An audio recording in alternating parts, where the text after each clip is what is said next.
வணக்கம், welcome to Pushpalatha's all round kitchen. வாங்க, இன்னைக்கு வீட்டில் இருக்கிற பொருளை வச்சு பிரேக்ஃபாஸ்ட் அல்லது ஸ்நாக்குக்கு சூப்பராக ஒரு பணியாரம், கார பணியாரம் செய்யலாம். பணியாரம் செய்கிறதுக்கு முதல்ல பணியாரக்கல் வேணுங்க.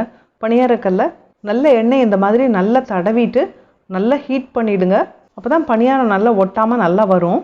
அதுக்கப்புறம் வீட்டில் இருக்கிற இட்லி மாவு ஒரு 2 அல்லது 3 கப் உங்களுக்கு எவ்வளோ தேவையோ அந்த அளவுக்கு எடுத்து வச்சுக்கோங்க. ஒரு வாணலியில் 1 அல்லது 2 டேபிள் ஸ்பூன் எண்ணெய் ஊற்றிக்கோங்க.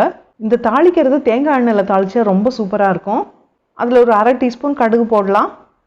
கடுகு பொரிச்சதுக்கப்புறம் வெள்ளை உளுத்தம்பருப்பு 1 டேபிள் ஸ்பூன் போட்டிருக்கேன். நீங்கள் வேணால் கடலைப்பருப்பு கூட சேர்த்துக்கலாம். இது கொஞ்சம் பொரியட்டும். அதுக்கப்புறம் பெரிய வெங்காயம் 1 அல்லது 2 நம்ம தேவைக்கு தகுந்த மாதிரி போட்டுக்கலாம். நல்ல பொடியாக நறுக்கி வச்சுக்கணும். பச்சை மிளகா காரத்துக்கு தகுந்த மாதிரி 3 4 எவ்வளோ வேணுமோ போட்டுக்கோங்க. ஒரு சின்ன துண்டு இஞ்சி அதையும் பொடி பொடியாக நறுக்கி வச்சுக்கணும். கருவேப்பிலையும் கொஞ்சம் நறுக்கிடணும். கொத்தமல்லி கொஞ்சம் எடுத்து வச்சுக்கோங்க. இப்போ இந்த கொத்தமல்லி தவிர்த்து மற்றது எல்லாமே நம்ம இந்த வாணலியில் போட்டு வதக்கணும்.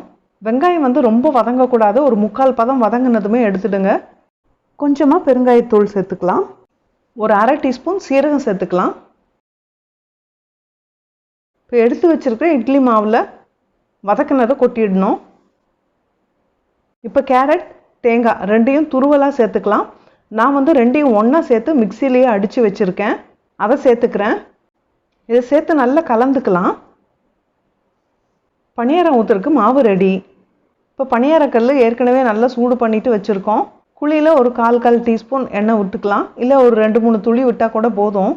பணியாரம் செய்கிறதுக்கு பணியாரக்கல் நல்லா சூடாக இருக்கணுங்க. அப்போ தான் பணியாரம் நம்ம ஊற்றும் போது சொய்யின்னு சவுண்டு வரணும். அப்போ தான் பணியாரம் நல்லா வேகும், நல்ல உருண்டை உருண்டையாக அழகாக கிடைக்கும். இப்போ கலந்து வச்சுருக்கிற மாவை அதில் ஊற்றிடலாம்.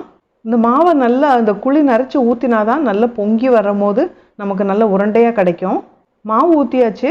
மூடி போட்டு கொஞ்சம் நேரம் வேக விடலாம். தீயை மிதமாக வச்சுக்கோங்க. இப்போ ஒரு 2-3 நிமிஷம் கழித்து ஓப்பன் பண்ணி பார்க்கலாம். பார்த்தீங்களா, ஊற்றின மாவை விட மாவு கொஞ்சம் நல்லா பொங்கி புசு புசுன்னு வந்திருக்கு. இப்போ இதை திருப்பி போட்டுடலாம்.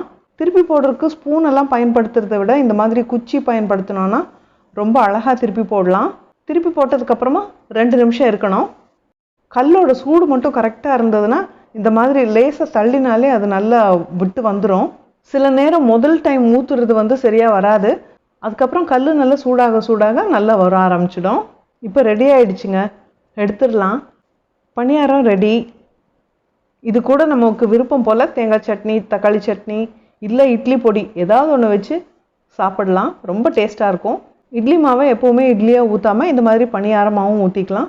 ஒரே இட்லி மாவு தான், அது இட்லி தோசைன்னு கொடுக்காம இந்த மாதிரி பணியாரம் அதில் கொஞ்சம் கேரட்டு தேங்காய் எல்லாம் கலந்து கொடுக்கும்போது நல்லா டேஸ்ட்டாக இருக்கும்.